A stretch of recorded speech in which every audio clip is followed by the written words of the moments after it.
ஜோதிடரை நீங்க தனி வேலையை கொடுங்க. பிரேமலதா விஜயகாந்த் அதானே சொன்னாங்க. உங்களுக்கு தனியா உங்களுக்கு பிரேமலதா அம்மா வந்து ஜோசியம் பார்த்தது இல்லையா? Right sir. அதுக்கு நான் உட்கார்ந்து அலுவலகத்துல இதான் கொடுப்பாங்க. அரசு பணி எப்படி என்ன இருக்கு? கஞ்சா விக்கணுமா? இல்ல கஞ்சா விக்கணுமா? இல்ல மாட்டர் கேஸ்ல இருக்கணுமா? இல்ல கிரிமினல் அஃபென்ஸ் எல்லாம் பண்ணணுமா?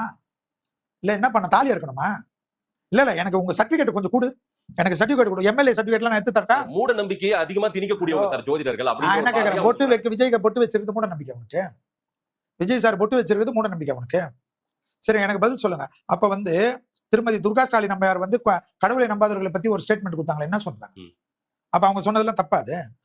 கடவுள் எங்களுக்கு விருப்பம், நாங்க கும்பிடுறோம். கடவுள் கும்பிடாத உங்ககிட்ட வந்து நீ கும்பிடுன்னு நாங்க சொன்னோமா?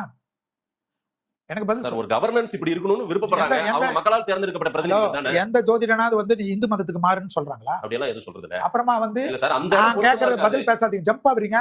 எந்த ஜோதிடனாவது வந்து உனக்கு நேரம் சரியில்லை, நீ வந்து கிறிஸ்டியனா இருக்க, தயவு செய்து இந்து ஆயிடு, இந்துவானா உனக்கு கடவுள் அனுகிரகம் கிடைக்கும், உனக்கு வந்து இதோட ஏற்றம் கிடைக்கும்னு எந்த ஜோதிடனாவது இது வரைக்கும் ரெக்கார்ட் இருக்கா?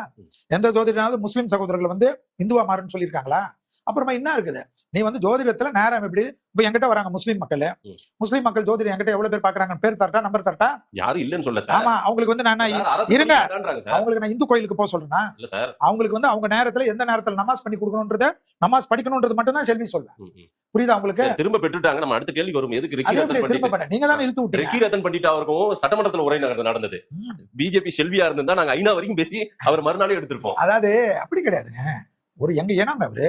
நான் என்ன கேக்குறேன், ஒரு ஜோதிட இனம் நான் விட்டு கொடுத்துட்டேன்னு வச்சுக்கோ, நான் கட்சியில எது வேணுமா இருக்கலாம், அவருக்கும் எனக்கு கட்சியில மாற்று கருத்து இருக்கலாம், அதெல்லாம் நாங்க டிவில பேசுகிறோம், மேடையில பேசுகிறோம். ஒரு ஜோதிடருக்கு ஒரு பிரச்சனைன்னா செல்வி வரலன்னா வேற யார் வரும்?